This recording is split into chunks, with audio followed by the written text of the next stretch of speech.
the field of organic chemistry, postdoc at Stanford University, joined the group of a man who was going to win a Nobel Prize in chemistry.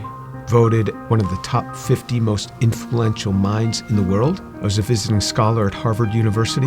I've spoken at every major university in this country, have over 650 research publications, voted the R&D magazine Scientist of the Year. I'm in the National Academy of Inventors. I'm a member of the American Association for the Advancement of Science, over 120 patents, started 7 or 8 companies. We work in areas that range from medicine to materials science to electronics, computer memory, medical devices. We work across a broad range of areas.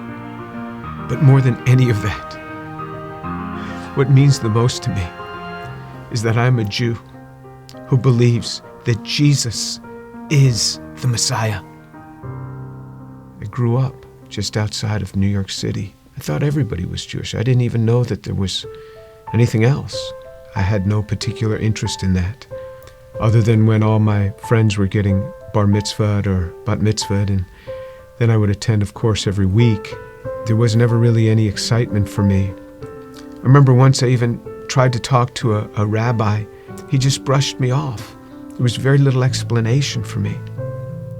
I remember when I went to college, I started meeting a number of people that said that they were born-again Christians, which was sort of an odd term. What's born again? What do you mean, born again?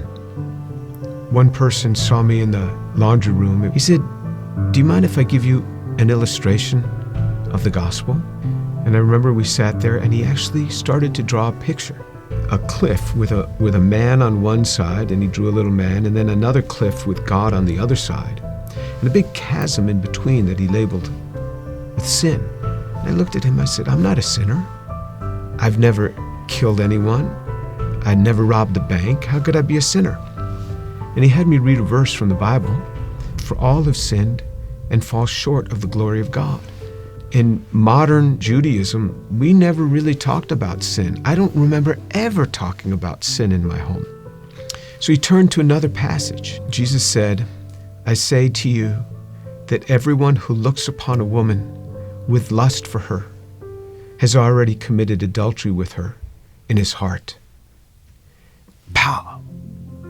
I felt just as if I had been punched right in the chest. Here I was, new in college. I didn't think anybody knew. I would pick up these magazines and I became addicted to pornography. It was just through those magazines. And all of a sudden, something that's written in the Bible, somebody who lived 2,000 years ago is calling me out on it. And I felt immediately convicted. And that now I realized I was a sinner. When I read in the scriptures what sin is, then I knew I was a sinner. How am I going to get to God? We Jews know this better than anyone else. Without the shedding of blood, there is no forgiveness of sin.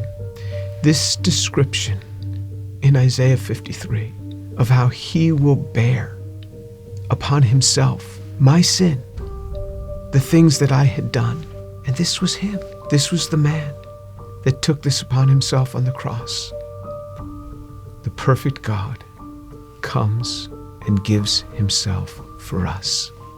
He is the one that gives himself for us. I started to realize how Jewish the New Testament is. This book is so Jewish. The New Testament is so Jewish. It's all around Jewish people. And then on November 7th, 1977, I was all alone in my room. The realization that Yeshua is the one who died on the cross. And I said, "Lord, I am a sinner. Please forgive me. Come into my life." And then all of a sudden, someone was in my room. And I opened my eyes. I was on my knees. I opened my eyes. Who's in my room? That man, Jesus Christ, stood in my room. This amazing sense of God. Jesus was in my room, and I wasn't scared. All I started doing was just weeping. The presence was so glorious because he was there in my room on that day. And I didn't want to get up. And this amazing sense of forgiveness just started to come upon me. That was it. Finally, I got up. I didn't know what to do. I didn't know who to tell. Here's this Jewish kid from New York City. What am I going to say? My cousins were shocked. How could you do that? You're Jewish. Telling my mother how I had invited Jesus into my life. She didn't say much. She was weeping. She told my father they weren't happy at all. And she said, I don't blame them for killing Jesus after the things that he said. Who is he to come against these religious leaders that have dedicated their lives to helping people and to tell them that they are whitewashed tombs? Who is he, this young man in his 30s, to say this to these scholars? He got what he deserved. And my mother's a very deep, pensive, careful reader. She read from Genesis right on through the Tanakh, the whole thing. When she got done, I said, what did you think? She said, God warned us over and over again. He warned us. When my daughter was about 15, my mother and father came to visit us. At one point, my mother went into her room for several hours. She came out.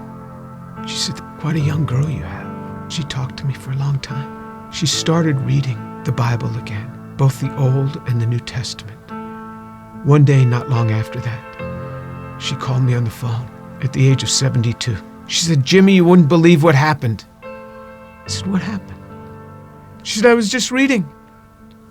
And it hit me. It hit me. The way he gave his life. I believe it now. Jesus is the Son of God.